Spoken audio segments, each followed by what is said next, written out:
Live from New Delhi, you're watching DD India Live, India's voice to the world. I'm Preeti Kaur. Coming up in the next 30 minutes. Next round of hostage release announced. 6 hostages, including Arbel Yehud, will be released this week. Israel allows Gazans to return home in the north. Tariff wars begin after US planes deporting migrants turned back by Colombia. Washington and Bogota imposed 25% tariffs on imports. US stops issuing visas in Colombia.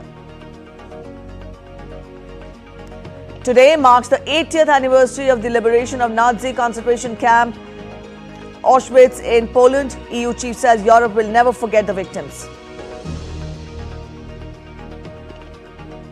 Belarusian President Alexander Lukashenko wins a 7th term in office. West denounces poll results. EU says will maintain sanctions against Belarus. South Korea submits preliminary report of Jeju plane crash to UN Aviation Agency and the authorities of the US, France and Thailand. And in Women's Spanish Super Cup, Barcelona beats Real Madrid 5-0 to clinch the 4th consecutive title.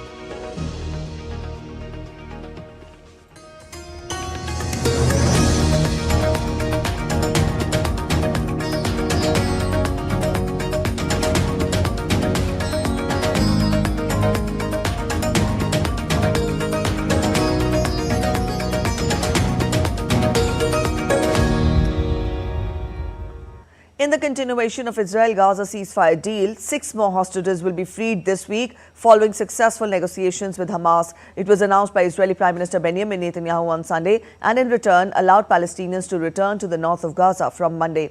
Now, 3 hostages would be released on Thursday and another 3 on Saturday, including Arbel Yehud and Israeli soldier Agam Berger. Under the ceasefire deal, Yehud should have been among the first 2 groups of hostages released on January 19th and January 25th, but she was not freed. Israel had demanded that its female civilians be released before the captive female soldiers, 4 of whom were released on Saturday. This development comes on the heels of a previously announced deal to release 33 hostages over 6 weeks in exchange for hundreds of Palestinians imprisoned by Israel. For us, it's one long day since October the 7th. And in this one long day, what keeps us is the big hope and faith that they will come back to us healthy, and that's what keeps us alive and keep us in focus. Meanwhile, the families of Israeli hostages freed over the weekend thanked US President Donald Trump on Sunday for the release of their daughters from Gaza. The 4 soldiers, Karina Ariv, Daniela Gilboa, Nama Levy and Liri Alberg, were released by Hamas in Gaza on Saturday. The young women had all been stationed at an observation post on the edge of Gaza when Hamas overran their base and abducted them during the October 7, 2023 attack on Israel that precipitated the conflict. Their release in exchange for the freeing of 200 Palestinian prisoners was part of a truce. A very special thanks goes to President Trump for his unwavering support. Because of your powerful actions, we have our lives back. You made this deal possible after so many months where it felt like all hope was gone. Our hope rests with you for all of the hostages to return. We're now a little more than 24 hours after they came to us. Their general medical condition is well. We are performing, we're happy, of course, and we have time to perform more in-depth medical tests. We have a detailed protocol for every medical condition that we thought we could encounter, and we're going through things that we have to do for each and every one of them. U.S. Defense Secretary Pete Hegseth spoke with Israeli Prime Minister Benjamin Netanyahu on Sunday in Pentagon chief's first call with a foreign official since being sworn in. Hegseth and Netanyahu discussed the importance of advancing mutual security interests and priorities, especially in the face of persistent threats. In the statement, the secretary stressed that the United States is fully committed under President Trump's leadership to ensure that Israel has the capabilities it needs to defend itself.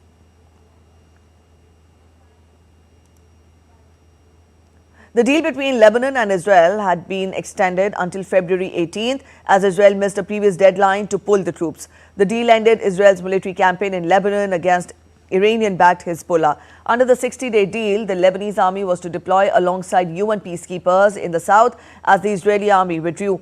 In a statement, White House said that the United States would negotiate with Israel and Lebanon for the return of Lebanese prisoners captured since October 7, 2023 Hamas attack on Israel. Lebanese Prime Minister Najib Mikati on Monday said that it would extend implementation of a ceasefire agreement with Israel until February 18th.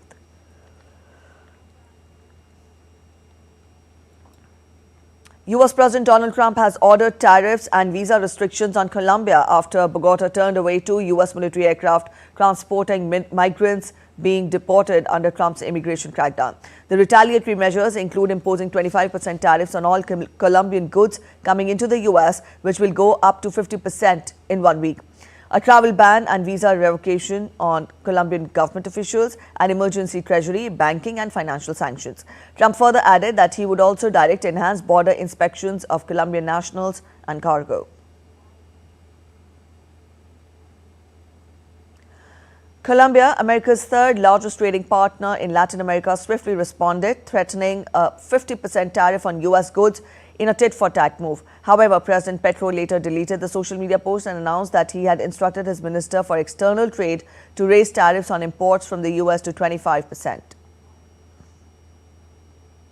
The US President declared illegal immigration a national emergency and imposed a sweeping crackdown since taking office last Monday. He directed the US military to help with border security, issued a broad ban on asylum, and took steps to restrict citizenship for children born on the US soil.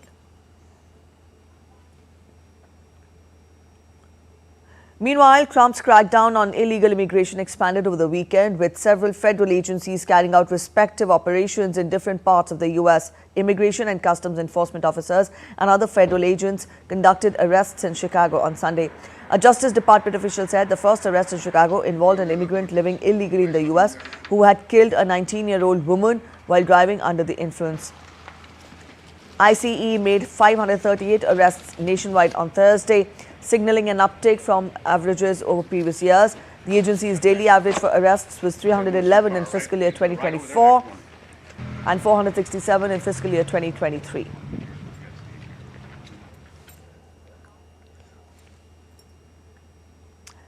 While in Colorado, the U.S. Drug Enforcement Administration detained around 50 undocumented migrants, many reportedly linked to Venezuela's trendy Aragua gang.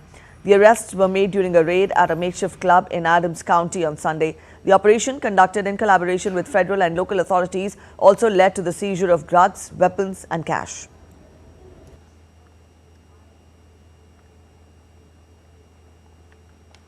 Meanwhile, over 1,000 migrants, including several Venezuelans, embarked on a journey from the southern Mexico town of Tapachula towards the United States on Sunday, even after several had their appointments to seek asylum cancelled following the inauguration of Donald Trump. Migrants say their appointments should be rescheduled and be given an opportunity to enter. They added that earlier they had permits to travel, but post-Trump's crackdown orders, they are left with no option but to travel by foot.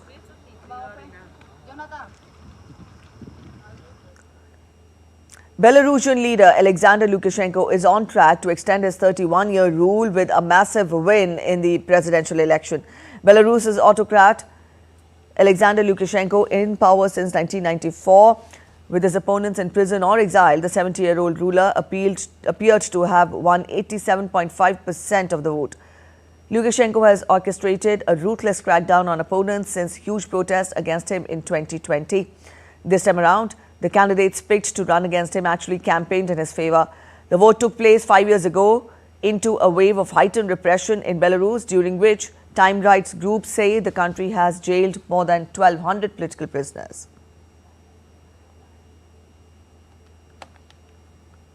Ukrainian President Volodymyr Zelensky replaced the commander overseeing the defense of Pokrovsk for the third time in less than a year. Announcing the change in his nightly address, Zelensky emphasized that Drapety's leadership would unite combat operations with enhanced brigade training. Deputy replaces Major General Andriy Natov, who shifts to a key role in training and communication. Meanwhile, Russian troops press forward in Donetsk, encircling Pokrovsk from the south and targeting supply routes, heightening the stakes in Ukraine's defense. 27 January 2025 marks the 80th anniversary of the liberation of Nazi German concentration and extermination camp Auschwitz-Birkenau. Now, this year's observation is particularly poignant as survivors, now in their advanced years, continue to bear witness to atrocities they endured. The Auschwitz-Birkenau State Museum expects around 50 survivors to attend Monday's events. They will be joined by heads of state, including King Charles and other European royalty, Emmanuel Macron of France and German President Frank-Walter Steinmeier. The Nazis' decision to wipe out Europe's Jewish population in extermination camps went into operation early in 1942. 6 were built in occupied Poland at Chełmno, Belzec, Sobibor, Treblinka, Majdanek and Auschwitz-Birkenau. Treblinka was far smaller than Auschwitz, and several Jews were murdered there in a far shorter period.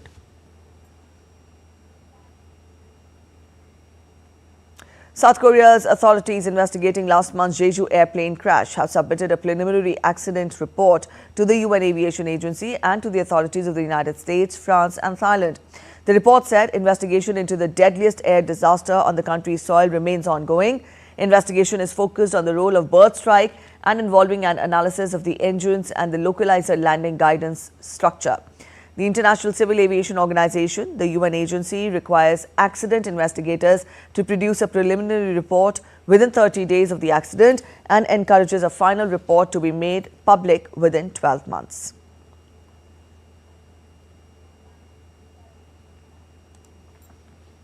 Let's take a look at other stories making it to the headlines from across the globe now.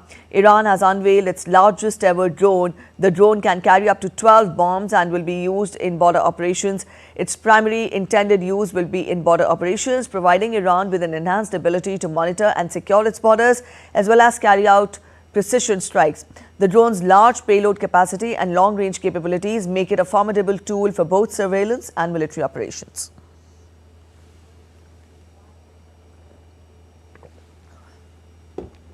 The Saudi Arabian Islamic Arts Biennale displays the first set of art in its exhibition. The exhibit, being held in Jeddah, offers a rare opportunity for visitors to view the Kiswa in its entirety, as it is traditionally only seen by a select few in Mecca, the most sacred site in Islam, aiming to foster a deeper understanding and appreciation for Islamic heritage and craftsmanship. 18 countries are currently competing for the prestigious title of the Pastry Cup competition in France. This high-profile event brings together the finest pastry chefs from around the globe to showcase their skills and creativity in front of a discerning panel of experts. Participants are tested on various aspects of their craft, including sugar work, chocolate artistry, pastry dough, and dessert presentation.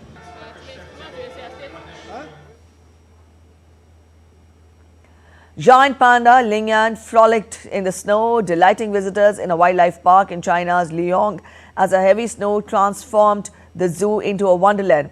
In the midst of the winter wonderland, Lingyan leaped, tumbled and rolled in the snow, danced with charm, slid down a snowy slide and effortlessly executed somersaults.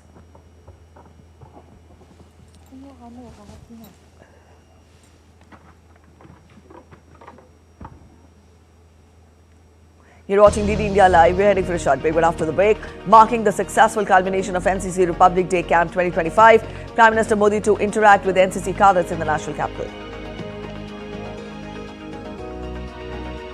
Uttarakhand all set to implement the Uniform Civil Code, making it the first state to make it a law. And in sports, Indian Army will take on Indo-Tibetan Border Police in the final of the ice hockey at Khelo India Winter Games.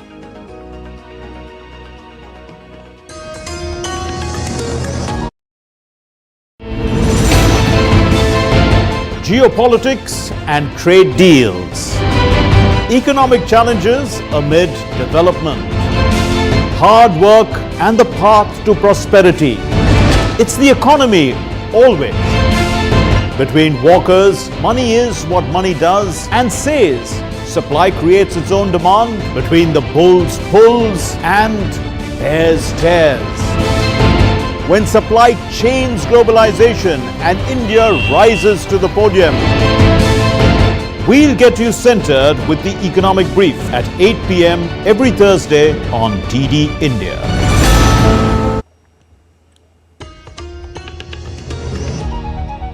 Welcome back after the break. You're watching DD India Live. India's Prime Minister Narendra Modi will address the annual National Cadet Corps PM rally today at around 4:30 p.m. IST at Cariappa Parade Ground in Delhi.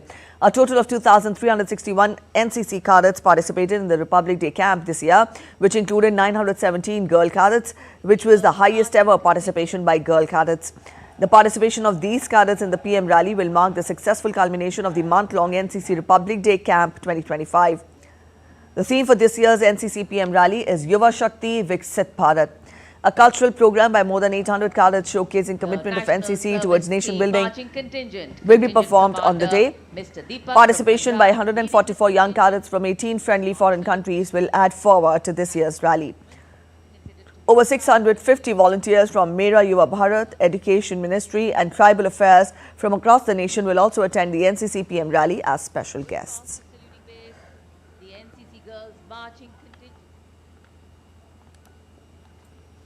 Moving to resume bilateral engagements with China, India's Foreign Secretary Vikram Misri is on a two-day visit to Beijing, during which he will hold talks with Chinese officials in the second such high-profile visit from India to China in less than 1.5 months. The resumption of this bilateral mechanism flows from the agreement at the leadership level to discuss the next steps for India-China relations, including in political, economic and people-to-people domains. The visit of Misri, who was also the former ambassador to China, is taking place ahead of the celebrations of China's Spring Festival and Chinese New Year beginning on January 29th, during which the country will officially shut down for a week. The North Indian state of Uttarakhand is all set to implement the Uniform Civil Code on Monday, making it the first state to make it a law. State Chief Minister Pushkar Singh Dhami in a statement said that UCC will bring uniformity in society while ensuring equal rights and responsibilities for all citizens. The UCC seeks to establish a uniform and equal set of rules on marriage, divorce, succession and inheritance for all citizens in the state except the scheduled tribes, irrespective of religion. It makes registration of all marriages and live-in relationships mandatory. The Uniform Civil Code or the UCC Act was notified on March 12, 2024 after presidential assent. And now we get you all the latest from Mahakumbh, the largest gathering of humans on the planet.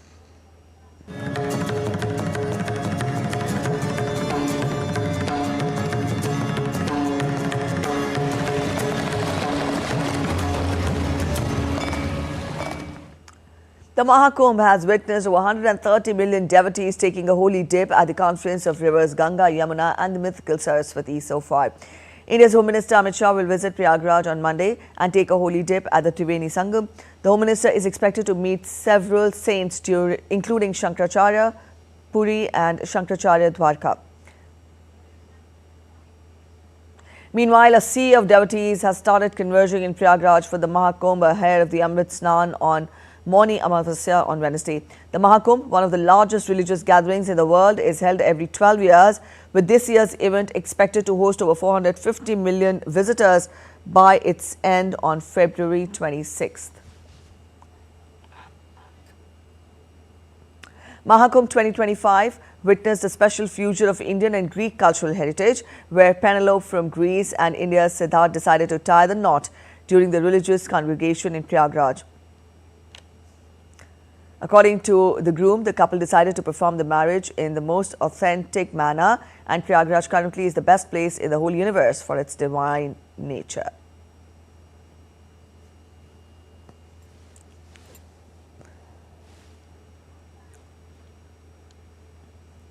Let's get to updates from the world of sports now. Poland's record goal scorer Eva Pior scored twice as Barcelona beat Real Madrid 5-0 to win its fourth consecutive Women's Spanish Super Cup title.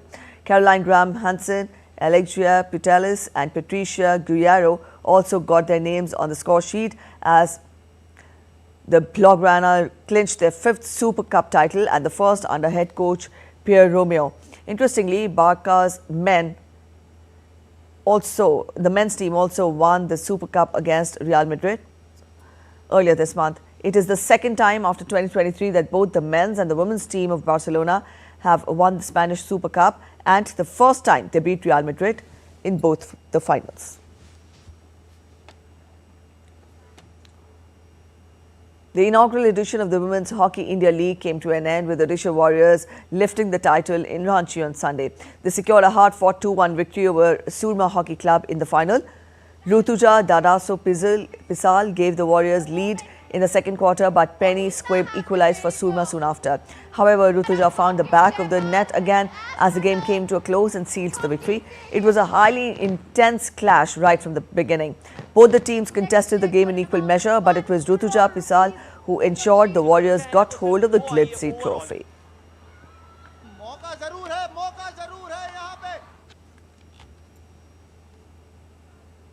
Indian Army will take on Indo-Tibetan Border Police in the final of the men's ice hockey at Khelo India Winter Games in Leh on Monday. Earlier, Indian Army became the first team to enter the final. The defending champions warded off a stiff challenge from hosts Ladakh to win a thriller 2-1. Meanwhile, Ladakh enjoyed tremendous home support. They opened the scoring in the 13th minute, but Ladakh allowed 2 soft goals to let the Army take control of the match. In another match, ITBP defeated Himachal Pradesh 3-1 to set a mouth-watering title clash.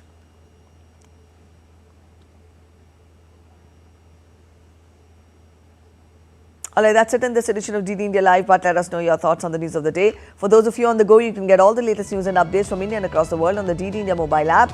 This app is available on both Android and iOS platforms. You can download the respective QR codes. We'll be back with more news as it breaks here on DD India. I'm Preeti Kaur signing off, and from all of us here in Delhi, thanks for watching DD India Live.